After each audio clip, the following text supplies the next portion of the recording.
안녕하십니까. 시사진단의 송원일입니다. 서귀포시 예래동에 짓고 있는 예래 휴양형 주거단지 조성 사업이 좌초될 위기에 놓였습니다. 대법원이 주민들의 복지 향상과 관련이 없는 유원지 조성 사업은 잘못됐다는 판결을 내렸기 때문입니다. 현재 추진 중인 송악산과 2호 무수천 유원지 개발 사업에도 영향을 끼칠 것으로 보입니다. 오늘 시사진단에서는 이번 대법원 판결의 의미와 앞으로 끼칠 영향을 살펴보고 풀어야 할 과제를 짚어보겠습니다. 오늘 나오신 토론자를 소개하겠습니다. 김태석 제주도의회 의원 나오셨습니다. 안녕하십니까. 김태일 제주대학교 건축학부 교수입니다. 네, 안녕하십니까. 신용인 제주대학교 법학전문대학원 교수 나오셨습니다. 예, 안녕하세요. 예, 이영웅 제주환경운동연합 사무국장 나오셨습니다. 네, 안녕하십니까. 예, 반갑습니다. 오늘 토론과 관련해 사업 시행자인 제주국제자유도시개발센터 JDC와 사업 인허가권을 갖고 있는 제주도에 출연을 요청했지만 두 곳 모두 출연을 거절했습니다.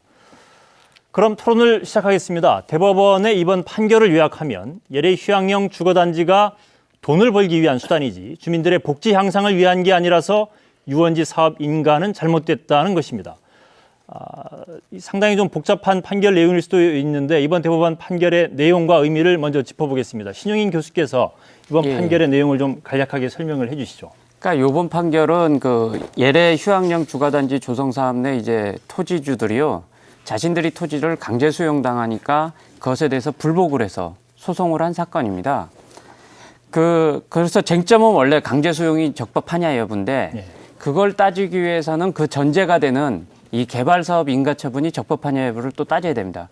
만일 개발사업 인가처분 자체가 불법이면 당연히 강제 수용도 불법이 되겠죠.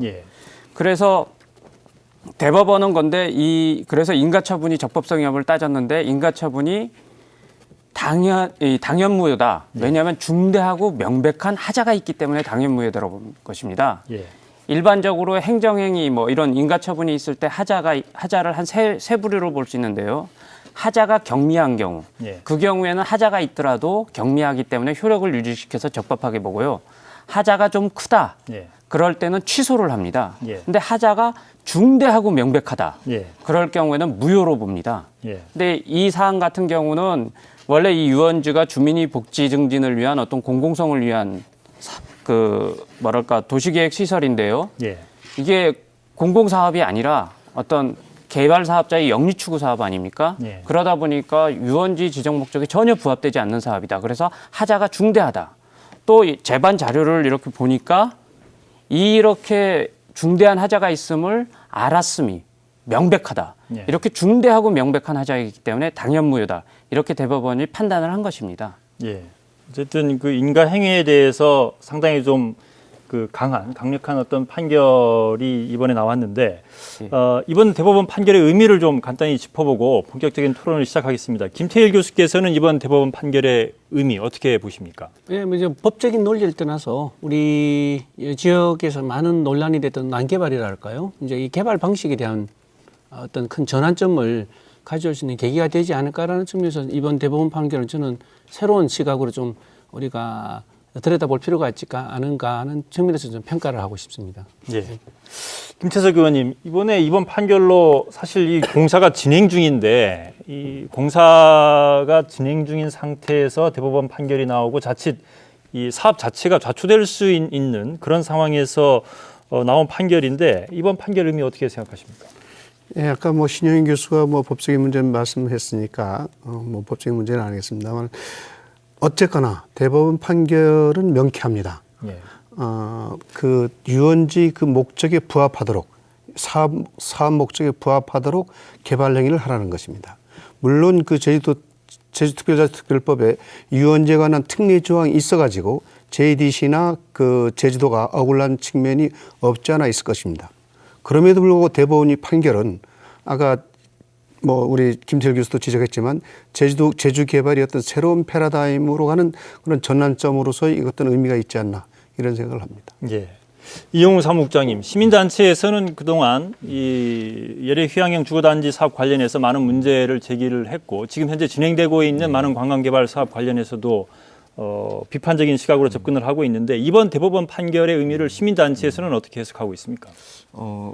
사실 그 시민단체들도 이런 그 유원지 개발 사업에 대해서 어떤 취지에 어긋나는 부분에 대해서 문제 제기를 해왔지만은 이렇게 그 법정 소송까지 가보지는 못했었거든요. 예. 근데 지역 주민들이 이런 그 토지 강제 수용 당하면서 직접 이 원고로 참여를 했는데 이번에 그 원고를 참여했던 그 원고 지역 주민을 만나서 보니까 단순하게 이 그냥 강제 수용된 토지를 찾기 위한 그냥 소송이 아니라 이 사업으로 인해서 그 지역 주민들 간의 어떤 갈등들, 찬반 갈등이 생기면서 좀 공동체가 많이 훼손됐다라는 얘기를 하시더라고요.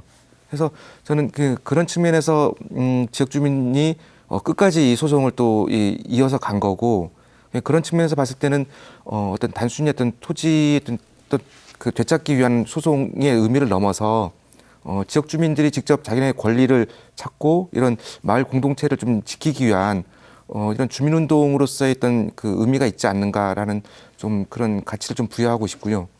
두 번째는 지금 여러분들이 말씀하신 것처럼 기존의 어떤 제주도의 어떤 개발 방식에 대한 좀 경고의 메시지가 아닌가라는 생각인데, 뭐 더 나아가서는 지금 제주도가 추진하고 있는 제주 국제자유도시라는 비전에 대한 문제 제기일 수도 있다고 봅니다. 그러니까 지금 제주도 개발특별법이 만들어진 이후에 제주도가 지금까지도 어떤 그 개발 방식에 있어서 줄곧 뭐 그런 보전보다는 개발 중심의 패러다임을 좀 끌고 왔었거든요. 예. 그러니까 이에 대한 어떤 시대의 경고가 아닌가라는 좀 의미를 부여하고 싶고요. 마지막으로는 지금 JDC가 과연 제주도민들을 위한 조직인가라는 또 한 번 좀 그 고민을 할 수밖에 없는 이런 판결인 것 같은데, 뭐 이번에 또 마찬가지로 JDC가 무리하게 지역 주민들한테 그 강제 수용 협의 과정을 좀 생략하고 충분하게 좀 설득하고 이해시킬 수 있는 여지가 있었음에도 불구하고 강제 수용으로 지금 간 거지 않습니까? 그게 결국 또 이런 그 소송까지 비화가 된 거고, 그러니까 기존에 했던 그 공공적인 성격의 어떤 개발 사업 추진은 뒤로 밀려놓고 오히려 부동산 사업에 지금 매진했던 지금 JDC가 이런 결과를 초래한 게 아닌가라는 좀 생각을 하고 있습니다. 예. 어쨌든 네 분 말씀을 종합해 보면 이번 대법원 판결이 가는 의미가 상당하고, 그리고 기존의 제주도의 그 개발 정책에 대해서 던지는 그 여러 가지 그 어떤 신호가 있다는 말씀이신데, 하나씩 좀 짚어보겠습니다. 제일 궁금한 것이 이번 대법원 판결 이후에 LA 휴양형 주거단지 지금 한창 공사가 진행 중인데 과연 이 사업이 어떻게 될 것이냐 하는 문제가 있습니다. 물론 뭐 제주도하고 JDC가 아직까지 별다른 대책은 내놓지 못하고 있는데, LA 휴양형 주거단지 조성 사업이 이번 대법원 판결 이후에 과연 어떻게 될 것인지 먼저 좀 짚어보고, 그다음에 제주도의 유원지 사업이라든지 전반적인 개발 정책에 끼칠 영향을 추후 좀 검토를 해보겠습니다. 자, 어떻게 될 것 같습니까? 신용인 교수께서 먼저 전망을 좀 해주시겠습니까? 예, 그 앞서 말씀드린 대로 당연무효라고 하지 않았습니까? 인가처분 자체가. 예. 그러니까 인가처분이 처음부터 효력이 없다는 거예요. 그러니까 법적으로는 지금 인가를 받지 않은 상태, 무인가 상태입니다. 그러니까 결과적으로 인가를 받지 않고 공사를 한 셈이 된 거예요. 예. 예? 그렇기 때문에 근데 사실 개발 사업이 인가받지 않고 가능합니까?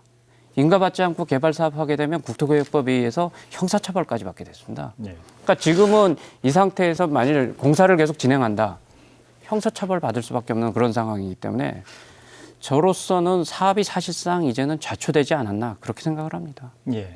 제가 또 추가로 말씀드리고 싶은 게 사업 자체가 추진되기 어려운 구조로 될 수밖에 없다고 생각합니다. 왜냐하면 지금 상태 원천 무효라는 거기 때문에 원점에서 새로 시작해야 되고요. 예. 새로 시작해야 된다는 말은 이 과거에 특혜 시비가 논란이 있었던 경관 시비도 있었습니다만 240m짜리 고층 숙박시설과 카지노가 들어가지 않습니까? 예. 그 시설 자체가 지금 현재 기준으로는 고도 기준으로는 적용이 되기 어려운 상황입니다. 즉 다시 말해서 그 예래령 휴양림 주거단지의 핵심적인 사업이 불가능하기 때문에 그 사업 자체가 진행되기는 어려울 것 같다라는 생각이 들고, 그러다 보면 버자야 사업주, 물론 JDC하고 같이 공동 사업이긴 합니다만 계약 위반이라는 측면에서 분명히 소송이 들어갈 것이고, 뭐 그런 과정 속에 여러 가지 사업의 추진이 어려운 문제에 봉착하지 않을까라는 그런 생각이 듭니다. 또 그런데 잘 화합이 된다 하더라도 지금 현재 토지주 자체는 토지의 소송이 아직 걸려 있기 때문에 환매권이 이루어지게 되면 그 지역이 지금 호텔이 들어가는 자리거든요. 카지노하고 아마 들어가기 어려운 양쪽 다 어려운 문제에 직면해 있기 때문에 상당히 JDC든 제주도든 특별한 어떤 대안을 내기 어려운 상황이 아닌가라는 게 지금 저희들이 주변에서 말하고 있는 어떤 근거인 것 같습니다. 예. 김태석 의원께서는 어떻게 보고 있습니까? 아까 우리 김태일 교수께서 지적하신 그 레지던스 호텔은 240m고 예. 카지노 호텔은 150m로 되어 있습니다. 이것은 예. 그 도시계획 시설로서 그 지구 단위 계획에 의해서 고도 완화를 한 거거든요. 그러면은 이거는 국회법에 의해서 유원지가 조성이 됐고 또 유원지가 원인 무효가 됐으니까 이것은 이 레지던스 호텔이나 카지노 호텔은 당연히 원인 무효가 됩니다. 예. 수익이 극대화 부분에서 아까 콘도하고 이 두 개가 가장 중요한 부분인데 이 수익을 과연 버자 제주 리조트가 포기하면서까지 이 사업을 과연 진행하겠는가? 이거는 상당히 의문으로 남죠. 예. 그리고 이런 차원에서는 지금 현재 아까 우리 김태일 교수나 뭐 신영희 교수께서 지적했지만은 그 유원지가 당연 무효로 됨으로써 그 일련의 과정이 당연히 무효가 됐기 때문에 이것이 해법을 찾으려고 노력하는 게 아마 JDC나 제주도 또 더 나아가서는 국토교통부 3자가 해야 될 일이 아닌가 이런 생각을 합니다. 예. 사실 그 LA 휴양형 주거단지는 그 건축물 고도 때문에도 지역사회에서 상당히 많은 논란이 있었는데 시민단체에서는 이번 대법원 판결 이후에 LA 휴양형 주거단지 사업 어떻게 전개될 것으로 지금 전망하고 있습니까? 뭐 저도 다 같은 생각이고요. 예. 이거 뭐 사실상 사업 추진은 어렵다고 보고 있습니다. 그리고 근데 뭐 지금 JDC 같은 경우에는 지금 법률 자문도 구하고 태스크포스 팀도 지금 구성을 했다고 그러는데 저는 뭐 그렇게 하더라도 사실 대법원이 이미 명백하게 판결을 했기 때문에 별다른 좀 대안이 나올까라는 좀 생각이고요. 저는 또 오히려 이 지금 상황에서 지금 제주도하고 서귀포시 그러니까 이 인허가권자의 지금 그 판단인데 어떻게 보면 지금 이미 대법원이 이런 판단했고 결정을 했기 때문에 제주도하고 서귀포시 같은 경우에는 그 사업 시행자인 JDC에게 이 실시계획 인가 무효 통보를 해야 되는 게 아닌가 싶은데 전혀 그런 후속 조치를 지금 취하고 있지 않거든요. 그래서 네. 저는 오히려 제주도가 이 부분에 대해서 좀 더 좀 명확한 입장을 좀 밝히고 좀 지금 단계에서는 수습 단계로 지금 가야 될 상황이 아닌가 그렇게 좀 보고는 있습니다. 예, 일단 뭐 네 분께서는 공통적으로 사업 추진이 좀 어려울 것이다라고 전망을 하고 있는데 사실 지금 LA 휴양형 주거단지 조성 사업이 공사가 진행 중이고 뭐 수천억 원의 자금이 지금 투입이 된 현 시점에서 이게 공사가 중단될 경우에 사업이 중단될 경우에 이 투자자인 버자의 그룹이 뭐 소송을 낸다거나 뭐 어떤 그 반발을 할 경우에 앞으로 이 사업을 둘러싼 여러 가지 이 문제점들도 예상해 볼 수 있지 않겠습니까? 어떤 문제점들이 예상이 되는지 좀 짚어보겠습니다. 신용희 교수께서 혹시 예상되는 문제점 어떻게 생각하십니까? 일단 그러니까 개발 사업자 측면하고요, 토지주 측면에서 각자 다 문제가 생길 겁니다. 개발 사업자 입장에서는 어쨌든 개발 사업 인가 처분을 받아서 지금 진행을 했는데 행정을 신뢰해서 진행을 했는데 이게 당연무효가 됐으니까 당연히 행정을 상대로 이제 손해배상을 청구하게 될 겁니다. 예. 예, 그렇게 될 것 같고 또 그 고등법원 이렇게 판결문 보니까요. 그 개발 사업 추진 과정에서 연구 검토 자료에서 보면 이 문제점들이 지적이 됐었어요. 예. 그랬음에도 불구하고 그것이 묵살돼서 그냥 간 거거든요. 그러니까 행정이 이게 불법이란 걸 뻔히 알면서 처분이 나갔다라는 거예요. 예. 그런 상황이기 때문에 손해배상 청구를 했을 때 이 제주도가 이 부분에 대해서 책임을 면하기는 굉장히 어려울 것이다. 그리고 그 개발 사업자 입장에서는 당연히 손해배상을 청구를 하지 않겠습니까? 예. 그래서 그런 부분에서 상당히 어려운 부분이 생길 거라 보고요. 또 하나는 이게 토지주 입장에서도 일단 강제 수용 자체도 당연 무효가 됐기 때문에 처음부터 강제 수용이 없는 상태가 된 거예요. 예. 그러면은 지금 그 버자의 제주 리조트가 남의 땅을 무단으로 그냥 점거하고 있는 상황입니다. 지금은. 예. 이건 뭐 환매고 안 뭐고 간에 그렇게 되면은 당연히 토지주들 입장에서 내 땅 돌려달라 하지 않겠어요? 그리고 또 하나는 이게 토지 수용해 보니까 한 2007년도에 났더라고요. 그러면은 2007년부터 2015년까지 한 8년 정도 가까이를 무단 점거했잖아요. 예.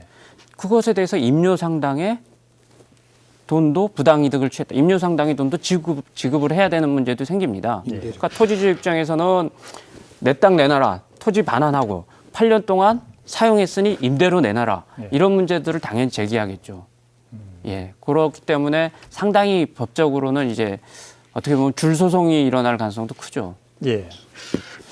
어떤 면에서 본다면은 이 뭐 법적인 문제는 전부 다들 말씀하시니까 그 버자야가 2조 5천을 투자한다고 했을 때 제주도 유사일의 최대의 투자 실적을 올렸다고 선전을 하지 않았습니까? 예. 지금 이 시점에 와서는 제주도 유사일의 최대의 피해 보상을 해야 될 시점에 와 있는 것 같아요.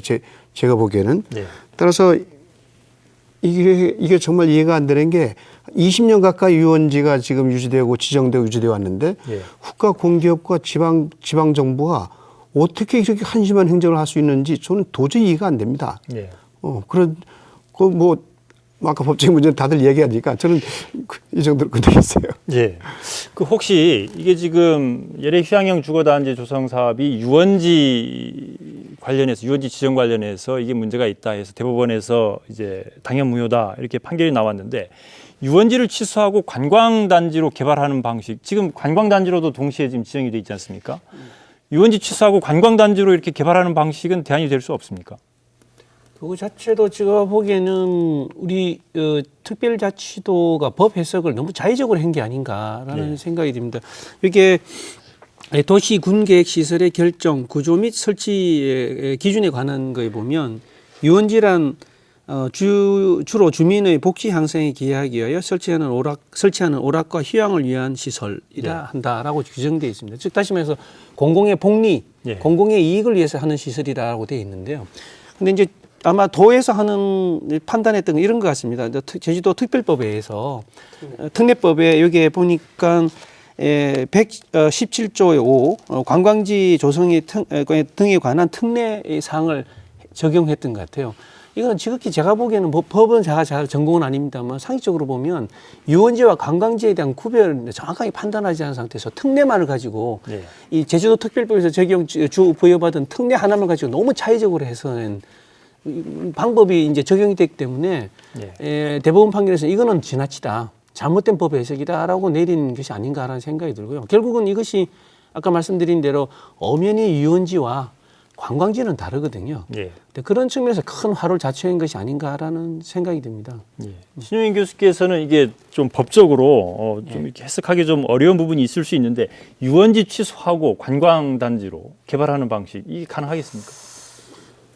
일단 유원지를 이제 지정을 취소하는 거면 지정을 취소하는 처분이 있어야 되는 거 아닙니까? 그러면 이제 그 처분이 적법하냐가 또 쟁점이 되겠죠. 그렇잖아요. 유원지를 지정을 취소했으니까. 그런데 이게 원래 유원지로 지정이 돼 있던 곳인데 개발 사업이 자초가 되니까 개발 사업을 하기 위해서 유원지 지정을 취소한다? 저는 그 자체도 또 이 지정 취소 자체도 당연 무효인 하자라고 해서 판단받을 가능성이 큽니다. 그러면은 더 큰 화를 불러일으키지 않을까 저는. 왜냐하면은 사실 이건 개별 처분이잖아요. 그러니까 소위 말해서 행정처분이라는 거는 특정인이나 특정 사업을 위해서 할 수 없고 일반적으로 해야 됩니다. 특정인이나 특정 사업을 위한 처분은 특혜잖아요. 그거 있을 수가 없거든요. 평등관측에도 어긋나고. 근데 이건 어떤 특정한 개발 사업을 위해서 유원지 지정 취소한다는 것 그 자체가 일단은 저는 법적으로 굉장히 문제가 되고요. 더군다나 취소의 이유 자체가 개발 사업을 할 수 없는 유원지이기 때문에 그래서 당연 무효다 이렇게 판단을 받으니까 그 대법원 판결을 피하기 위한 어떤 편법이 아닙니까? 그래서 유원지를 취소한다는 거는 그 자체로도 또 하자가 심각하거든요. 그래서 저는 유원지 지정을 취소하고서 관광개발 사업을 계속하는 거는 또 다른 법적인 분쟁을 일으킬 것이고 지금보다 더 큰 문제점과 화를 불러일으키기 때문에 그 방법은 굉장히 신중해야 된다고 생각합니다. 그 2심에서 이 유원지로서의 것을 이제 취소하고 다음에 새로운 절차를 밟으라 그래 그 판결을 하지 않았습니까? 그렇다면 그 새로운 절차를 밟으라고 한 것은 그 관광진흥법에 의한 관광단지 지정인 것 같은데 제 저 같은 분야니 보기에도 그렇다면은 아까 우리 신영희 교수님이 그 지적하신 그 개별 처분에 대해서 정당한가에 대한 것도 따져봐야 되겠지만은 2심 판결을 문자 그대로 수용한다면 관광단지에 의해서 이제 하라 그 새로운 절차를 밟으라 그랬단 말이에요. 그런데 그럼에도 불구하고 제주도가 그렇지 않고 제주도 JDC와 제주도 그렇지 않고 이제 대법원에 그 상고를 하지 않았습니까? 네. 그래서 그 행정소송이 2심에서 3심에 가서 뒤집어질 확률은 극히 적은 걸로 알고 있는데 그런 그 법적인 상식도 없이 어떤 그런 오만을 왜 부렸을까? 네. 저는 그게 참 무심스럽습니다. 예. 2심에서 유원지 지정을 취소하고 관광단지 지정만으로 갖고서 관광지 개발을 하라 이런 취지가 아니라 유원지 지정이 취소됐고 어쨌든 취소됐고 그리고 관광단지로만 지정된 상태라면은 적법할 수 있지만 그런 증거가 보이지 않는다. 이게 정확한 표현입니다. 예. 그게 새로운 절차를 밟으라는 건 그러니까 그렇게 해서 새로운 절차를 밟았다는 증거가 없기 때문에 그 부분에 대해서는 우리는 판단하지 않겠다 그런 거예요. 예. 예. 아니 새로운 절차를 밟으라고 밟으라고 그렇게 명확한 건 한 건 아닙니다. 어쨌든 지금 유원지 사업 인가가 잘못됐다라는 게 이제 대법원 판결의 핵심이기 때문에 이 시점에서 좀 궁금한 게 JDC나 제주도나 이게 사실 뭐 꼼꼼하게 법을 해석하지 못했다, 적용하지 않았다 이런 말씀들을 해주셨는데 지금 대법원 판결이 나온 이 시점에서 보면 과연 그 제주특별자치도 그리고 JDC가 과연 이런 부분들을 몰랐을까 하는 생각도 듭니다. 왜냐하면 대법원 판결 내용 자체가 너무나 명백한 하자다 이거는 이런 표현을 쓸 정도로 중대하고 행위에 대해서 명백한 하자. 지적을 하고 있는데 JDC 제주도의 잘못 어떤 게 있다고 생각하십니까? 이용호 사무국장님. 사실은 JDC 같은 경우에는 좀 그런 측면도 있을 것 같아요. 그러니까 이게 이 소송의 그 내용은 그 강제 수용된 토지를 돌려주느냐 마느냐 이게 이런 쟁점이었던 거고, 그러니까 2심에서 지금 그 원고들이 승소를 했는데 그때까지만 하더라도 JDC 같은 경우에는 뭐 그러니까 패소를 대법원까지 가서 패소를 하더라도 원고 4명이 소유하고 있는 토지만 돌려주면은 된다라는 그런 좀 아니라는 생각을 판단하고 있었을 수 있죠. 예. 그러니까 설마 대법원이 이 그 사업 승인까지도 무효 처분을 내릴 거라고는 좀 예상하지 못하지 않았을까. 네. 좀 그런 좀 생각을 해보는데, 근데 물론 그 2심에서 그 판결문에 보면은 이 절차에 어떤 하자 얘기가 나옵니다. 예. 그러니까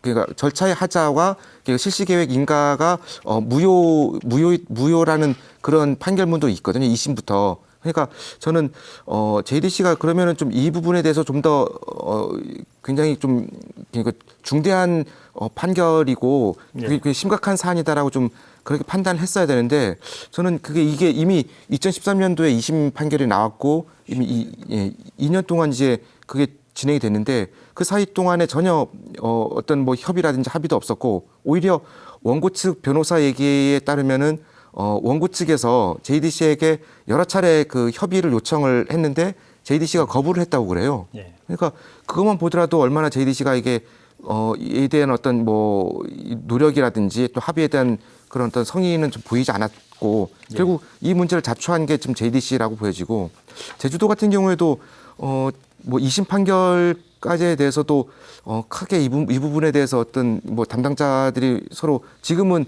서로 떠넘기기에 지금 바쁜 상황인데, 그 당시에도 이 부분에 대한 어떤 심각성들을 좀 모르고 있지 않았을까, 좀 그런 좀 생각을 좀 해보고 있습니다. 예. 저는요, 이 고등법원 판결문 보면은요, 그 개발 사업 추진 과정에서의 연구 검토 자료에서도 이미 이와 같은 문제점이 지적되었다 예. 해서 갑 제4호증이라고 해서 나왔는데요.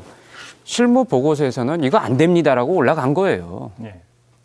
그럼에도 불구하고 그것이 무시되고 진행된 거거든요. 그러니까 아예 어떤 연유에서인지 모르겠는데 그냥 처음부터 법을 무시하고 간다라는 그 전제로 이게 진행됐었던 겁니다. 그러니까 예. 법이 잘못되면은 그 무시하고, 법에 문제가 된다 하더라도 법을 무시하고 간다. 그래서 저로서는 이상한 거예요. 아니 공무원이 이렇게 법을 무시하고 막 진행해도 됩니까?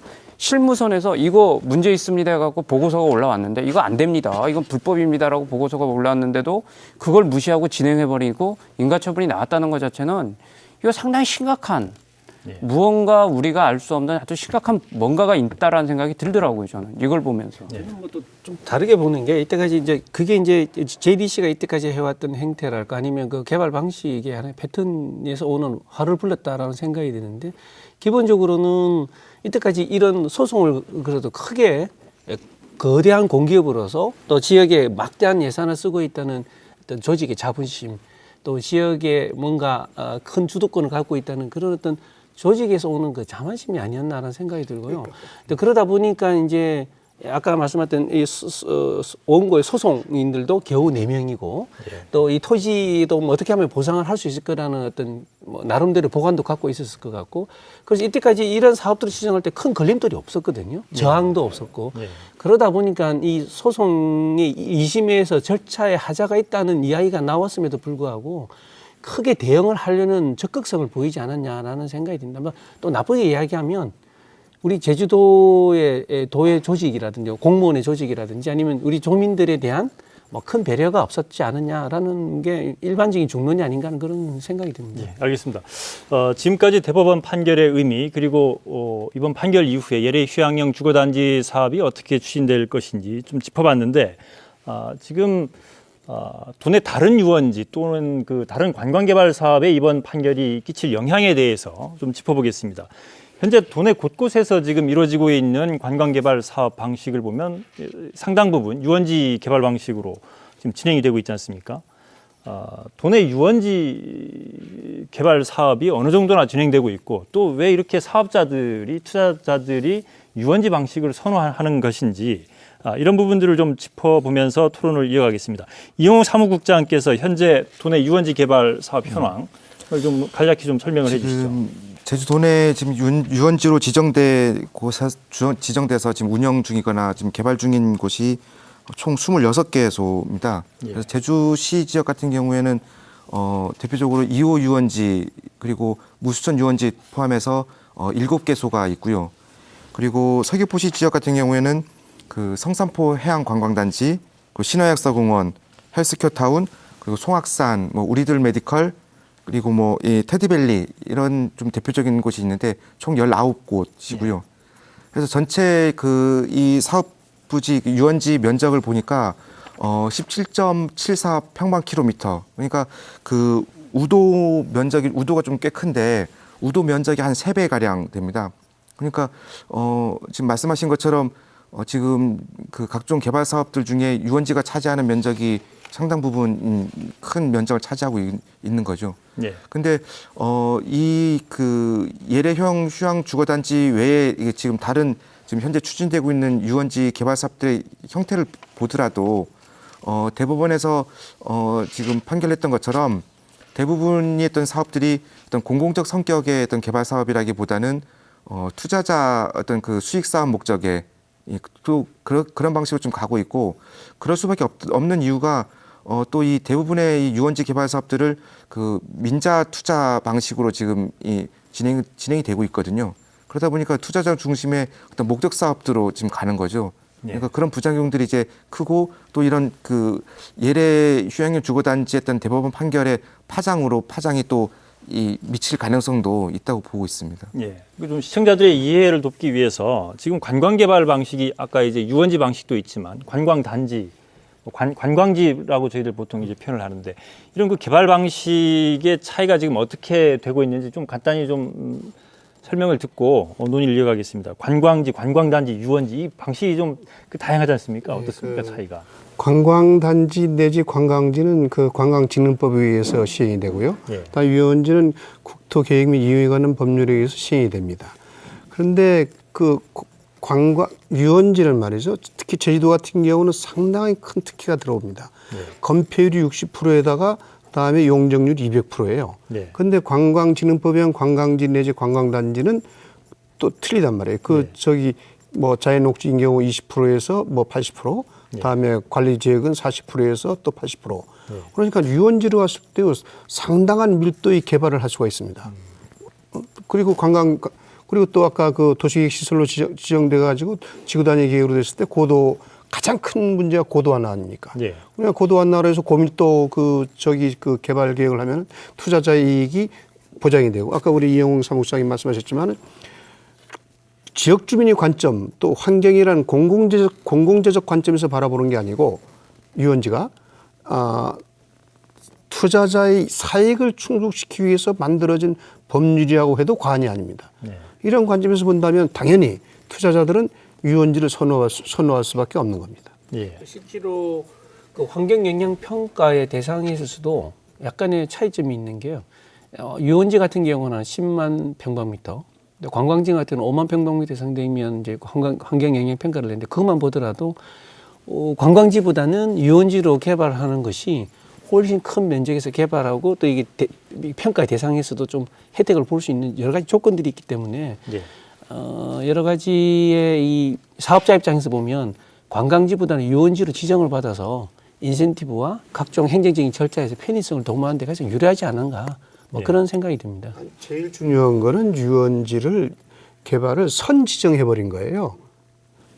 어떤 이거 유원지다 이제 예. 지정해 놓고 그 다음에 투자자를 끌어들인 겁니다. 예. 유원지 이런 인센티브가 많다. 예. 그런데 이것이 유원지가 26개나 대부분이 그 26개 유원지 중에서 선지정한 건데 그 예래동도 예. 선지정한 거 아닙니까?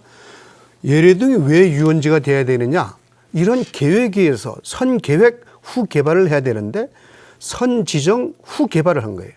그러니까 그 계획이 한 목적성에도 맞지도 않고 유원지 한 목적에서도 맞지도 않고 예. 근데 정밀한 그런 계획 없이 무조건 지정부에 들어오고 투자를 그 성과 유지의 어떤 거를 보여주기 위해서 투자 유치부터 한 거니까 이런 결과가 나오지 않았나 예. 뭐 그런 생각도 해볼 수 있습니다. 더 한 가지 더 좀 말씀드리면은 이게 제주도만 그렇습니다. 그러니까 육지부의 또 유원지가 그런 혜택을 받는 게 아니라 지금 제주특별법의 그 특례 조항으로 지금 유원지 같은 경우에는 아까 의원님 말씀하신 것처럼 용적률이나 건폐율을 도조례로 정하게끔 되어 있습니다. 그러다 보니까 대폭적으로 완화를 시켜줬고요. 예. 또 지금 국회법에 의하면은 유원지 같은 경우에는 골프장 예를 들어서 유원지에 골프장을 지을 때 9홀 이상을 지을 수 없는데 제주도는 또 그런 특례로 해가지고 뭐 18홀, 36홀까지 대규모 골프장도 들어갈 수도 있고 예. 또 아까 교수님 말씀하신 것처럼 그러면서 또 규제에 있어서는 다른 관광지 같은 경우는 5만 평방미터 이상이면은 이런 영향 평가를 받게끔 돼 있는데 이 유원지는 그것보다 훨씬 2배 이상 규모가 돼야 영향 평가를 받는 거죠. 예. 그러니까 규제는 낮추고 풀 거는 굉장히 그 투자자를 위한 이 혜택은 굉장히 많다 이렇게 볼 수가 있는 겁니다. 그 말씀을 정리해 보면 결국은 이제 유원지라는 게 아무래도 좀 공공성, 공익성이 강하다 보니까 법에서도 유원지는 더 많은 개발을 할 수 있고 또 행정 절차도 간소화시켜주고 이게 다 가장 그 출발점에는 그렇죠. 공공성이 있기 때문에 그런 배려를 해줬는데 지금까지는 제주도 내에서 유원지 사업 그러면은 뭔가 좀 특혜성으로 개발을 좀 더 편리하기 위한 수단으로 이용돼 왔다는 이런 말씀들이신데 그렇다면 현재 추진 중인 도내 유원지 개발 사업이 대법원에서 이번에 밝힌 그 유원지 기준에 적합한지 왜냐하면 이 판결을 기존 유원지로 지정된 사업이 진행 중인 유원지에 적용할 경우 또 다른 문제들이 있을 수 있기 때문에 이 점을 좀 짚어보겠습니다. 예, 어떻게 보십니까? 예, 중요한 건 그렇습니다. 대법원이 공익성과 공공성에 부합하도록 유원지 시설을 해야 된다 함에도 불구하고 그 가이드라인을 제시하지 않았어요. 공공성과 공익성이 그 시설이 몇 %면 어디까지냐 예. 이거를 결정해 주지 않았습니다. 네. 이거는 이제 지자체와 사업자 간이 앞으로 새로운 쟁점이 될 수 있는 상황인데 이거 먼저 지금 JDC와 지금 제주도가 또 국토부가 3자가 TF팀을 내가 항상 그 구성하라고 재촉하는 이유가 지금 현재 이 혼란을 막기 위해서는 대법원이 요구한 공공성과 공익성이 그 가이드라인이 어디까지냐 이걸 먼저 정해주는 게 급선무라고 저는 보고 있어요. 예, 가이드라인을 좀 정하는 예. 게 급선무다. 예. 뭐 제가 좀 그 사례를 들면서 조금 말씀드리면은 예를 들어서 최근에 지금 이 유원지 개발 사업의 그 투자자들이 이런 중국 자본을 좀 위시한 좀 해외 자본들이 많이 들어오고 있는데 그러다 보니까 예전에 그 유원지 개발 사업 같은 경우에는 대규모 리조트나 골프장 위주의 사업들이 많이 들어가 있죠. 근데 요즘에는 이런 숙박시설, 콘도 중심에 그리고 콘도의 또 방식이 분양형 그러니까 완전 투자자의 수익사 목적으로 들어가 있는 거죠. 그러니까 예. 과거의 방식도 물론 문제가 많고 지금의 방식은 더더욱 문제가 좀 많은 거죠. 예를 들어서 2호 유원지 개발 사업 같은 경우에는 여기는 심지어 바다를 매립해가지고 그 유원지까지 지정해가지고 지금 개발 사업을 진행 중인데 그런 유원지임에도 불구하고 공공적 성격은 전혀 없이 이런 호텔, 콘도 위주의 사업들이고요. 신화약소 공원은 뭐 다들 시청자분들 아시겠지만은 숙박시설과 카지노 공원으로 돼버렸지 않습니까? 이런 부분들. 헬스케어 타운 같은 경우는 또 이미 중국 사람들한테 다 이제 이 분양이 돼가지고 투자자들 어떤 수익 목적으로 지금 가고 있는 상황입니다. 뭐 송악산도 마찬가지로 이런 경관 훼손 논란 있으면서 계속 또 이게 뭐 콘도 분양과 호텔 사업 위주의 지금 사업들이고 그러니까 지금 의원님께서 뭐 어떤 비율은 얘기는 그 대법원에서 얘기는 안 했지만은 누가 보더라도 이 사업은 투자자를 위한 수익 사업 목적의 사업이다라는 게 딱 눈에 보이는 거죠. 그러니까 현재 지금 진행되고 있는 대부분의 사업들, 유원지 사업들은 이런 법률에서 정한 유원지의 개념과 목적을 상실한 이 사업이다라고 볼 수가 있는 겁니다. 예. 그렇다면 지금 현재 기존의 유원지 개발 사업이 지금 진행 중인 아까 말씀하신 이제 뭐 2호 분말랜드 송악산 그리고 뭐 신화역사공원 많지 않습니까 지금 유원지 개발 방식으로 진행되고 있는 데가 그렇다면 이번 대법원 판결을 적용할 경우에 이 유원지 사업들도 똑같이 문제가 있을 수 있다고 보시는 겁니까? 중대 명백한 하자가 있는 거죠. 똑같은 방식으로 유원지가 지정이 되고 관광지의 형태로 개발이 되는 형태이기 때문에 제가 보기에는 똑같은 문제를 야기시킬 수밖에 없다고 생각이 들고요. 또 만약에 진행된다면 유사한 형태의 소송이 들어갈 수밖에 없는 상황이라고 생각이 들기 때문에 제가 보기에는 근본적으로 지금 사업 내용에 대한 어떤 그가 바뀌지 않으면 제가 보기에는 같은 연장선상에서 발생되는 문제는 좀 똑같을 거다라는 그런 생각이 듭니다. 다른 견해도 있을 수 있습니다. 이거는 뭐 내가 공격을 받을 걸 전제로 해서 내가 말씀드리는데 지금 현재 토지 강제 수용을 한 데는 지금 저 헬스케어 타운 다음에 예래동 다음에 신화약소원 예. 세 군데밖에 없어요. 예. 다음에 모든 토지들이 그 협의 매수됐고 그 국회법에 의해서 이제 강제 수용된 게 아니란 말입니다. 그럼 이것까지도 어떻게 할 거냐? 그리고 그런 부분에서 아까 그 여러 가지 아까 우리 이영훈 사무국장이나 김태일 교수께서 지적하신 대로 수익 목적의 사업을 강제 수용되지 않은 토지의 수익 목적의 사업과 그리고 공공성이 강화된 부분을 어떻게까지 어느 비율로 조정할 거냐? 이것이 아까도 제가 얘기한 것처럼 가장 중요한 문제로 봐요. 그래서 이 부분만 비율이 어느 정도 조정이 되면은 저는 그 토지 수용 재결에 있어가지고 강제 수용이 안 됐기 때문에 그건 뭐 가능하지도 않을까. 이건 뭐 물론 제 개인적인 소견이고 법원이 판단할 겁니다만은 뭐 이 문제는 또 신영희 교수께서 이제 잘 말씀하시라 반론을 제기하려고 저는 믿습니다. 하여튼 그런 부분도 있을 수 있다는 걸 저는 가능성을 제기하는 거예요. 네. 신영희 교수님은 어떻게 보십니까? 일단 지금 유원지 개발 사업이 과연 유원지 지정 목적에 맞느냐 아니냐를 일단 좀 따져봐야겠죠. 그런데 만일에 어떤 주로 지정 목적이랑 별게 아니라 주로 주민의 복지 증진을 위해서 사용되는 거냐? 그러면 이제 그 개발 사업은 큰 문제가 없을 거고요. 주된 목적이 주민의 복지 증진이 아니라 어떤 개발 사업자의 영리 추구다. 그러면은 예래동 예래 휴양령 주거단지랑 똑같은 사태가 발생할 거라고 봅니다. 그리고 이 당해한 무효인 경우에는 제소기간 제한도 없기 때문에 언제든지 소송을 제기할 수 있어요. 그렇기 때문에 만일에 지역 주민 중에서 누군가가 문제를 삼고 소송을 제기한다면은 이제 대법원에서는 별다른 특별한 상황이 없는 한 아마 또 당연무효라고 판단을 할 것이고 또 그러면 개발 사업자는 이제 뭐 제주도나 이택 JDC를 상대로 또 손해배상 청구를 하겠고 토지주들 입장에서는 내 땅 내 나라 또 할 거 아닙니까? 또 점유하고 있었던 동안, 사용하고 있었던 동안 임대료도 내놔라. 그러니까 문제는 이제 쟁점은 아마 강제 수용된 분은 그럴 텐데 협의 매수한 경우는 어떻게 되느냐. 네. 이제 협의 매수한 경우는 이 협의 매수의 전제가 일단은 그 개발 사업 인가 처분 아닙니까? 인가 처분이 없었더라면 협의 매수가 이루어질 수 없는 거잖아요. 예. 그러니까 그걸 문제 삼을 겁니다. 그래서 이 협의 매수는 그 전제가 되는 개발 사업이 당연 무효가 되기 때문에 협의 매수 자체도 무효다.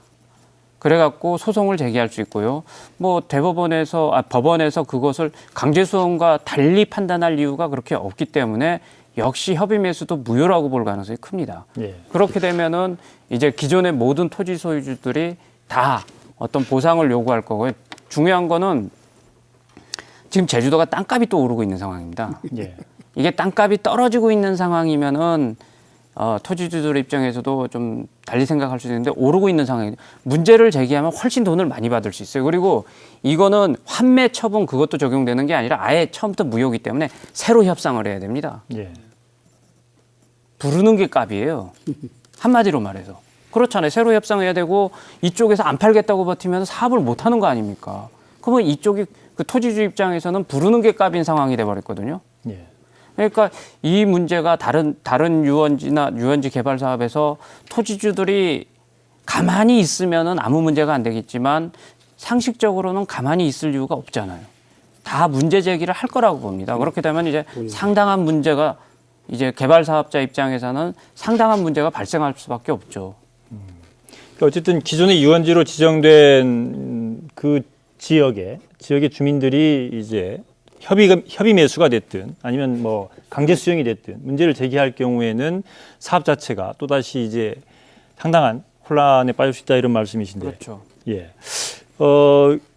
이 상황에서 지금 그 소송을 제기하는 주체는 반드시 그 해당 지역 이해관계가 있는 주민들이어야 되는 겁니까? 제3자가 이렇게 뭐 공익적인 차원에서 소송을 제기할 수는 없는 겁니까? 저는 좀 교수님한테도 좀 여쭙고 싶은데, 그러니까 저는 그렇게 판단합니다. 그러니까 이게 얼핏 일부에서는 그러니까 그 유원지에 편입된 그 땅을 갖고 있던 사람만이 이 소송을 문제 제기를 할 수 있는 원고 적격이라고 보는 부분들이 있고요. 예. 근데 저는 어쨌든 유원지의 어떤 목적을 본다면은 그 지역 주민들의 복지 증진을 위한 시설이지 않습니까? 그렇다면은 반드시 그 땅을 제공하지 않더라도 그 지역에 거주하는 주민이라면은 그 유원지 개발 사업으로 인한 영향을 받는 이 주민이기 때문에 충분히 원고의 어떤 적격 여부에서는 저는 당연히 원고 적격이 될 거라고 보는데, 그래서 그 지역 주민들이 어떤 공공적인 어떤 이유로 그냥 공익 소송이죠, 한마디로. 예. 그래서 이 지금 우리 마을에 지금 추진되고 있는 유원지 개발 사업이 어떤 유원지의 어떤 그 목적에 부합되지 않기 때문에 이것에 대해서 원고 자격으로 소송을 걸 수 있지 않을까, 좀 그렇게 좀 보는 거죠. 예. 그렇다면 지금 이 시점에서 이게 어감상으로 유원지 그러면 상당히 좀 관광시설, 위락시설 이쪽으로 많이 그 상식적으로는 생각을 하고 있는데, 지금 말씀을 듣다 보면 유원지라는 게 이 주민 복지와 아주 밀접한 관련을 갖고 있는 시설들, 휴양시설이라든지 이런 쪽으로 지금 그 기존의 상식과는 좀 일반적인 통념과는 다른 차원에서 지금 대법원이 판결을 정했기 때문에, 판결을 내렸기 때문에, 그렇다면 기존의 유원지 개발 사업에 대해서 접근하던 이런 정책적인 접근이라든지 이런 게 아주 근본적인 재검토가 필요한 시점이다, 이런 지적들도 많이 하지 않습니까? 그렇다면은 기존의 유원지 개발 방식의 어떤 문제점, 그리고 이게 어떻게 또 개선돼야 될지 이런 부분들을 좀 짚어봤으면 좋겠습니다. 김태일 교수님. 지금 뭐 이게 아까 말씀드렸던 도시 군계획 시설의 결정, 구조 및 설치 기준에 관한 이 법률에도 있습니다만, 유원지의 정의뿐만 아니라 유원지를 결정하는 이 조건들이 쭉 나와 있거든요. 예. 그 안에는 예를 들면 이렇습니다. 이제 숲, 계곡, 호수, 하천바다 등 자연환경이 아름답고 변화가 많은 곳 설치하되 지역 주민들의 오락과 또 휴양을 위한 것이라고 나와 있습니다. 네. 이 말고도 쭉 여러 가지가 나와 있는데요. 또 이용자가 접근하기 좋고 교통이 연결하기 좋아야 되고 뭐 이런 여러 가지 조건이 나와 있는 뭐 여러 가지 조건들을 볼 때 근본적으로 관광지하고 다르다. 예. 여기서는 이제 개발 투자를 하더라도 일정 부분에 대한 이익은 가져가더라도 그것이 과도하게 지나치면 안 된다는 어떤 그런 뉘앙스를 깔고 있는 것 같거든요. 예. 근데 이제 지금 있는 문제가 됐던 대부분 판결도 마찬가지입니다. 내용을 들여다보면 그것이 과도한 이익이 개발이 되고 과도한 이익을 특정한 그 개발업자에게만 한쪽으로만 몰리는 것 자체가 문제가 되기 때문에 예.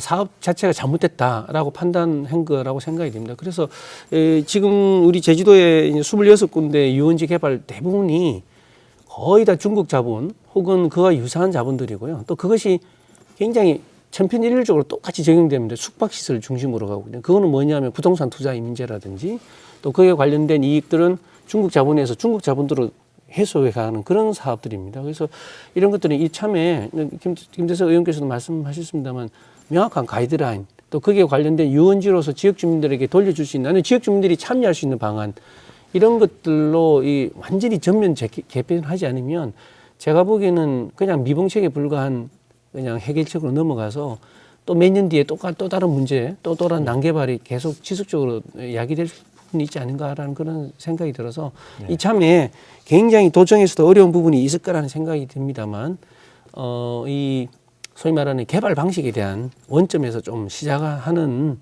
원년으로 삼아서 좀 작업들을 좀 밑작업을 하는 게 어떨까라는 생각이 듭니다. 동시에 도를 믿고 도가 인허가를 준 어떤 그 책임을 인정을 하고 그 부분에 대해서 이제 이 사업자 측도 같이 협조를 하는 그런 설득과 또 이 새로운 전환을 하는 어떤 노력 이 같이 병행하는 그런 작업을 해야 되지 않은가라는 게 저게 뭐 대안 아닌 대안이라는 생각이 듭니다. 예. 이 대법원 판결을 보다 보면 자칫 좀 오해의 소지가 있을 수 있는 게 주민복지 향상을 위한 오락시설, 휴양시설 그러면 그러니까 얼핏 이게 좀 무료 시설인 것이냐 뭐 이런 오해의 소지가 있을 수 있는데 최대한 많은 지역 주민들이 이용할 수 있는 시설이라면 그게 유료든 무료든 제가 보기에는 어떻게 얼마나 많은 주민들이 이용할 수 있느냐 이런 접근권이 보장이 되는가 하는 부분들 그리고 지나치게 특정 사업자한테 과도한 개발 이익을 돌아가게 해서는 안 된다 이런 말씀은 김태일 교수께서 지적을 해주셨는데 지금 현재 도내에서 진행되고 있는 유원지 사업을 보면 특정인 소수만이 이용할 수 있는 시설 그리고 그에 따른 개발 이익도 투자자한테 과도하게 지금 쏠리는 이런 지금 경향이 나타나고 있지 않습니까? 이런 점에서 보면 어떤 문제가 있다고 생각하십니까? 사실은 이게 법률이 충돌 문제입니다. 네. 지금 이 우리 제주특별법이 있지 않습니까? 제주 특별자치도의 설치 및 국제자유도시 조성을 위한 특별법이라고 있는데 여기에 국제자유도시가 우리 제주도의 비전으로 돼 있고 국제자유도시에 대한 정의가 나옵니다. 보면은 사람과 상품과 자본이 국제적 이동이 보장이 되고 기업 활동의 편의가 최대한 보장되기 위해서 행정 규제를 완화하고 어떤 국제적 기준이 적용되는 지역적 단위다 이러거든요. 그러니까 우리 제주특별법에 의한 제주도의 비전은 사실은 이게 도민을 위한 것이 아니라 투자자를 위한 겁니다. 규정이 그렇지 않습니까? 사람과 상품의 이동이 자유롭고 기업 활동이 편의가 최대한 보장된다는 게 그게 도민을 위한 겁니까? 아니면 기업가를 위한 겁니까? 결국 제주특별법은 우리 비전은 도민을 염두에 둔 것보다는 투자자를 염두에 뒀고 그러다 보니까 그것에 맞게 유원지가 개발된 거예요. 근데 제가 볼 때는 대법원에서 제주특별법의 취지를 갖다가 충분히 인식하고 공감하지 못했던 것 같아요. 왜냐하면 그건 말이 안 된다라고 생각하는 거죠. 상식적으로 생각할 때 그 지역의 비전이 어떻게 그 지역 주민을 위해서 비전이 설정이 돼야지 투자하는 투자자를 위해서 자본을 위해서 비전이 설정되는 건 넌센스잖아요. 근데 우리는 제주특별법 자체가 그런 넌센스인 비전을 사실 갖고 있습니다. 그러다 보니까 제주특별법에 의하면은 오히려 그 유원지 주민이 주로 복리 증진을 유원지보다 관광단지를 더 규제를 완화해야겠죠. 그렇잖아요. 특별법의 비전은 그거니까. 그런데 그러니까 비전은 그렇게 했지만 또 우리 다른 법 체계들은 그럴 수가 없잖아요. 상식적으로 당연히 공공성이 더 강조가 돼야 되잖아요. 그러니까 이 충돌에서 이게 큰 문제입니다. 그래서 저는 이게 근본적으로는 제주도의 비전 자체를 우리가 잘못 선정했다. 이게 도대체 왜 그리고 이 부분을 좀 따져봐야 될 것 같아요. 어떻게 저는 상식적으로 이해가 안 되는 게 한 지역에 그 비전이란 거는 예를 들면 제주도민이 삶의 질이 높아진다든지 제주도민이 천국이 되는 그런 지역을 만들어야지 왜 투자자의 삶의 질과 투자자가 천국이 되는 지역이 돼야 됩니까? 그러니까 이 비전 자체가 잘못 선정됐고 그런 설정된 비전에 사실은 JDC나 제주도는 우리나라는 법치 행정 아닙니까? 법이 비전을 그렇게 설정하면 그렇게 따라가야죠. 따라가다 보니까 결과적으로 이런 문제가 발생했다고 봐요. 예. 그래서 저는 근본적으로 비전 자체를 새롭게 이제 재정립해야 된다 생각합니다. 맞는 말씀입니다. 저도 이제 그런 말씀 드리려고 그러는데 지금 제주특별자치도 설치 및 국제자치 조성을 위한 특별법안에 이 지금 제주 제3절 제주국제도시 개발센터 JDC의 이 설립 목적과 이 쭉 사업들이 나와 있거든요. 네. 어떻게 보면 이 제주 JDC는 특별법의 존재 있는 특별법 국제자치도시가 없어지면 삭제되거나 없어지면 JDC라는 존재도 있을 필요가 없는 겁니다. 따지고 보면 한시 조직이죠. 따지고 보면. 근데 이 사업에서 안에 사업들을 쭉 보면 토지에 대한 이야기, 또 심지어는 주택 임대까지 하게 되어 있습니다. 여러 가지. 그래서 이제 첨단과학기술단지에도 주택 사업을 하겠다고 하시는 것 같은데 엄밀하게 이야기하면 JDC는 이 법에 근거해서 충실하게 사업들을 아주 잘하고 있는 겁니다. 어떻게 보면. 근데 그 결과물이 제주도민을 위한 것이 아닌 것뿐이시죠. 그래서 이런 부분에 대해서는 JDC의 문제도 심각한데 그 심각하고 우리 제주도의 이 특별법도 심각한데 이런 문제에 대해서 근본적으로 우리가 과연 국제자유도시가 지금 바람직한 방향으로 가고 있는가 이런 근본적인 문제에 대한 점에서 좀 시작할 필요성은 정말 충분히 있다는 생각이 듭니다. JDC는요 제주특별법에서 규정한 대로 국제제도 비전에 맞게 너무 잘했어요. 네. 아주 잘했습니다. 예. 그거 그렇게 잘한 건데 네. 그리고 지금 중국 자본 문제도 사람과 상품과 자본 이동이 자유로워야 되거든요. 우리는 중국 자본 규제하면 안 됩니다. 법으로 보면 네. 다 받아들여야 돼요.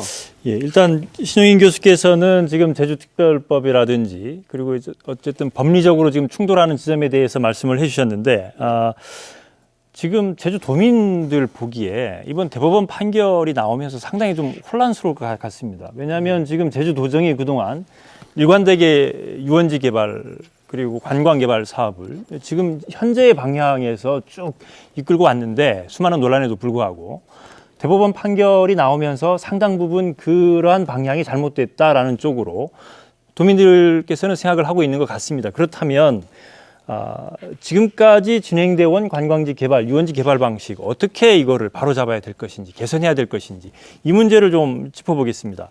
김태석 의원께서는 어떤 대안이 필요하다고 보십니까? 이거 아까 논의가 상당히 복잡해졌네. 유원지에서 국제자유특별법, 국제자유 개발 뭐 이것까지 나왔는데 좋습니다. 좋은데 유원 대안이라는 것은 아주 간단할 수가 있습니다. 그 원래의 목적에 맞게 원래의 성격에 맞게 가면 되는 겁니다. 이것이 대안입니다. 네. 그런데 이걸 한 20년 동안 그러지 못했잖아요. 따라서 그 어떤 우리가 살아가는데 그 어떤 문제점이 복잡할 땐 두 가지를 가지고 해결하려고 합니다. 하나는 하자를 치유하는 노력이고 네. 또 하나는 그 원점에서 제로 베이스에서 출발하는 겁니다. 네. 지금 오늘 이 시점에서는 이 두 가지를 다 병행해야 되는 거예요. 그리고 또 한 번 거듭 강조하지만은 도와 JDC와 국토부가 아까 그 유원지에 대한 성격, 예. 그 유원지에 대한 성격을 정확하게 어떤 걸 정해서 뭐 할 수가 있습니다. 투자자에 대한 메시지를 정확히 전달함으로써 그 투자자에 대한 그 불안감을 없애줄 필요가 있어요. 뭐 한 예로 이런 게 있습니다. 제주도 작년 11월 달에 제주도에서 발표한 건데 334라는 게 있어요. 뭐냐면 3은 원형녹지고 3은 숙박시설이고 4는 테마파크입니다. 네. 이런 것도 하나의 비율이 될 수가 있는 거죠. 네. 그러나 이런 그 뭔가를 정확하게 메시지를 전해주지 않으면은 뭐 대외 신인도라든지 지역 경제 역량 이거 엄청난 파급입니다. 대외 신인도 이미 떨어질 대로 떨어졌고 행정의 무능은 만천하에 공개됐고, 그다음에 앞으로 가장 중요한 거는 이제 공사가 지금 JDC는 공사 중지하겠다고 선언하지 않았습니까? 자, 공사가 중지됐을 때 서울에 있는 그 대기업들은 큰 문제 없어요. 근데 하청을 받은 제주도업자들 어떻게 할 겁니까? 네. 연쇄 부도가 일어났고 저는 선결 문제로 이 부분까지 돈의 그 하청 건설업 그 고통받는 건설업체의 부분까지 합쳐서 제주도가 종합적으로 지금 저 선도적으로 판단해 나가야 되지 않나 좀 그런 생각을 하고 있습니다. 예.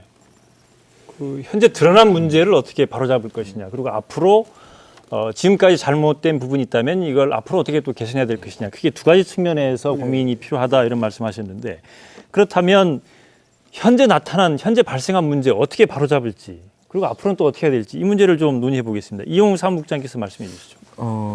어쨌든 이 그 예래 휴양령 주거단지 개발 사업이 이게 무효다라고 판결을 내린 가장 큰 이유는 이 유원지 목적에 맞지 않는 그 사업 계획이라는 거죠. 그러니까 특정인들을 위한 시설 위주로 지금 가고 있기 때문에 대법원이 그런 판결을 내린 거지 않습니까? 그리고 나머지 지금 그 추진되고 있는 유원지 개발 사업들 같은 경우에도 크게 이와 다르지 않죠.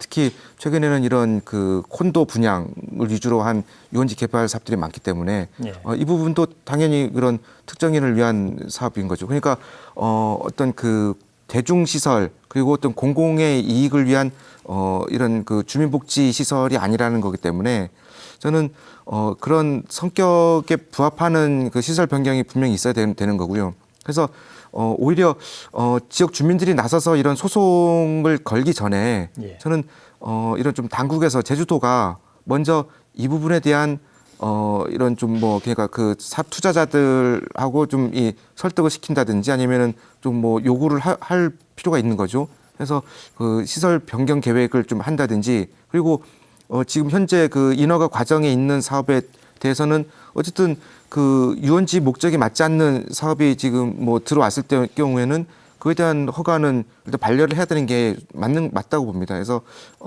이번에 좀 대법원이 그 굉장히 좀 의미 있는 판결을 내렸고, 그 부분도 제주도가 앞으로 지금 이 어떤 나가는 이 어떤 개발 방식에 대한 좀 이 변화의 시작일 수가 있기 때문에 저는 이번 기회를 좀 과거에 했던 그 개발 사업에 대한 좀 반성의 기회로 삼고 제주도가 이런 어떤 그 기존의 이 유원지 개발 사업에 대한 새로운 좀 변화, 그러니까 용도 변경부터 시작해서 새로운 어떤 구상까지도 갈 수 있지 않을까라는 생각을 좀 하고 있습니다. 저는 한 네 가지, 서너 가지를 좀 제안하고 싶은데요. 이제 도가 빨리 좀 바꿔야 되는 문제. 첫째는 투자 방식에 대한, 투자를 유치하거나 이런 방식에 대한 바뀌어야 된다고 생각합니다. 그래서 첫째는 지금 일방적으로 사업자가 오면 사업자를 위한 편의만 봐주고 특혜를 주고 뭐 이런 인센티브를 주는 그런 제도가 아니고요. 예.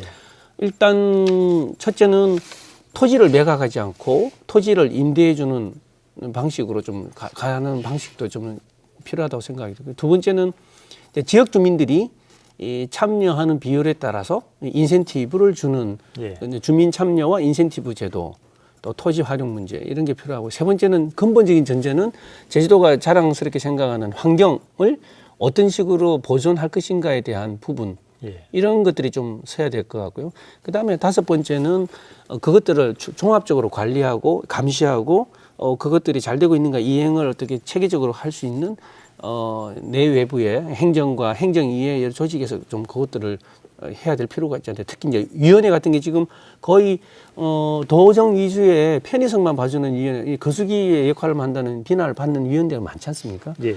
그런 것들이 좀 더 정상적인 작동이 되는 운영, 관리, 감독 시스템이 들어가야 되고, 그래서 한 대여섯 가지였던 그런 것만 좀 이번에 이참에 큰 뭐 소 잃고 외양간 고쳐도 저는 다음에 소 잃지 않습니까? 그런 의미에서 다음에 소를 잃지 않는 의미에서 한 다섯 가지의 이 큰 틀에서 좀 조직적으로 체계적으로 좀 검토해 나가는 필요성이 있지 않을까 생각이 들고, 이제 그 정점에 서 계시는 우리 김태석 의원께서는 도의회에서 잘하고 있는가를 좀 감시하시는 그런 걸로 가야 된다 그러면 제주도는 무한한 가능성이 있지 않을까 저는 좀 그렇게 생각합니다. 예. 신영 교수께서도 대안 어떤 게 필요하다고 일단 지금 보시는지 말씀해 당면 주시죠. 과제로는 아까 김태석 의원님도 말씀하셨지만 공사 중단으로 인해서 우리 제주도 도내 업체들이 지금 부도위기에 내몰리게 되지 않았습니까? 예. 이 부분에서 어떻게든지 대책을 마련해야 되고요. 그리고 지금 유원지로 개발되는 곳이 굉장히 많은데 이게 앞으로 분쟁으로 발전될 소지가 되게 있습니다. 예. 토지주와 개발 사업자들과의 어떤 긴밀한 이 협의 과정이 이제 필요하다고 봐요. 예. 도가 진짜 매맞을 각오하고 적극적으로 나아가서 긴밀하게 어떤 협의를 해나가면서 이것이 분쟁, 소송으로 발전되지 않도록 그래서 어떤 제3의 대안을 찾아 나가는 작업이 굉장히 중요할 것 같습니다. 예. 이거 나머지 유원지 개발 사업도 다 소송으로 간다면은 그 후유증은 엄청날 것 같거든요. 예. 그래서 일단 당면 가조론 그 두 가지에 좀 주력을 해야 될 것 같고요. 장기적으로는 이제 외지 자본 위주의 어떤 대규모 개발 방식에 대해서 근본적인 재검토가 필요하고 이제는 도민 주체 개발로 바꿔야 되지 않겠나 하는 생각이 듭니다. 그래야지만 제주도의 자연환경도 보존될 수 있고 도민 소득도 증대될 수 있지 않느냐. 사실 이 정책 방향이라는 게 굉장히 중요한 게 그 지하수 하나만 예를 들겠는데요.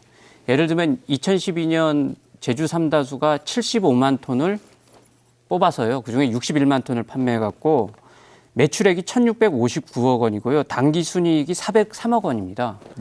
개발공사 직원이 400명이에요. 그러니까 직원 400명을 먹여 살리고서 봉급 주고서도 당기 순이익이 403억 원이 나왔다는 거예요. 그런데 골프장 같은 경우는요. 2011년 이 통계로만 잡힌 것만 보더라도 414만 톤이 지하수를 사용했습니다. 개발공사의 6배나 되는 지하수를 사용했어요. 수질은 똑같아요. 네. 그러면은 과연 지금 제주도에 있는 골프장들이 제주도민들한테 그러니까 6배 되는 거 예를 들면 2,400억이 돈을 주고 있느냐. 우리 제주도민들, 제주도 청년들한테 2,400명이나 되는 양질의 직장을 주고 있느냐. 아니거든요. 예. 이거는 외지 자본 위주의 대규모 개발이라는 것이 정말 우리가 정책 방향을 제대로만 잡고 도민 주체 개발로 가고 실속 있게 간다면은 얼마든지 도민이 잘 살 수 있어요. 근데 지금 보면은 지하수 하나만 보더라도 지금 중산간 개발하면서 다 오염시키고 그러고 있잖아요.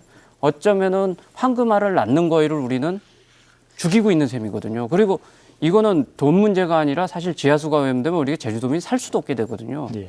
그러니까 이런 문제들이 지금 심각하기 때문에 장기적으로는 근본적으로 개발의 관점을 완전히 바꾸고 아까 말한 그 비전도 이제는 도민을 위한 비전을 분명하게 제시해야 되지 않겠습니까? 예. 그렇게 바뀌어야 된다고 생각을 해요. 알겠습니다.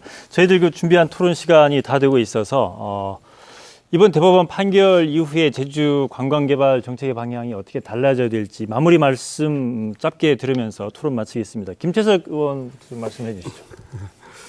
예, 그 환경은 우리가 똑같이 누리는 하나의 공공재입니다. 일종의 사회적 자본이기도 합니다. 우리는 이것을 우리 현 세대만 누릴 수 있는 권한이 있는 게 아니고 미래에 위탁받은 겁니다. 따라서 미래에 온전하게 돌려줘야 될 의무가 우리한테 있습니다. 오늘 우리가 지금 집중적으로 토론한 것은 유원지 문제인데 그것은 제주도 개발 정책의 방향이기도 합니다. 이런 개발 정책의 방향, 즉 상당한 위기임에도 불구하고 위기는 곧 기회입니다. 위기는 위험과 기회를 플러스한 낱말입니다. 따라서 이 위기를 기회로 삼아 재반전의 기회를 삼기를 바라고 제주도도 이번 기회에 툭툭 털어서 가는 게 제주도를 위해서 좋은 게 아닌가 이런 생각을 합니다. 예. 김태일 교수님 말씀해 주시죠. 전반적으로 저는 이 문제가 시작된 배경은 저는 이 제주도 환경관리 정책의 그 느슨함에서 오는 것도 기인한다고 생각이 듭니다. 그래서 이참에 제주도의 관리, 환경을 철저하게 지켜나가는 어떤 제도의 틀을 만들고 그 부분 속에서 이제 개발을 하는 어떤 투자, 관광 개발 뭐 이런 것들이 좀 박자가 맞춰지는 엇박자가 아닌 잘 맞춰지는 화합이 이루어지는 그 개발로 이루어가는 그런 체계를 구축하는 것이 바람직하지 않은가 그런 생각이 들고요.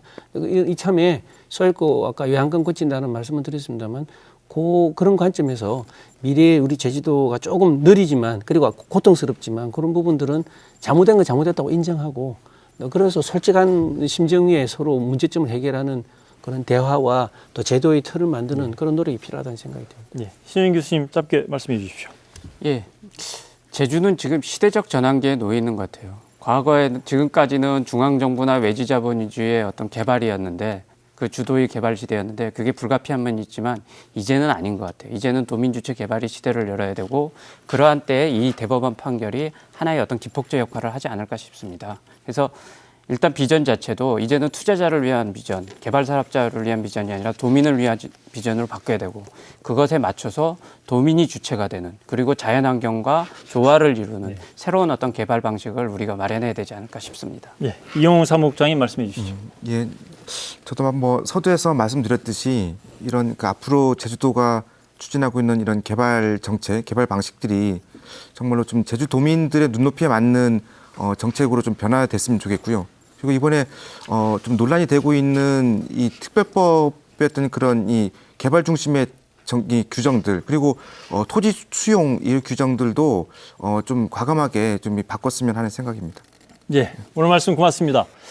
그동안 제주도 내에서 이루어진 관광개발, 유원지 개발 사업은 투자를 유치해서 돈을 벌기 위한 수단으로 여겨져 왔습니다. 하지만 이번 대법원 판결로 주민 복지와 공공성이 부족한 유원지 개발 사업은 더 이상 추진이 어렵게 됐습니다.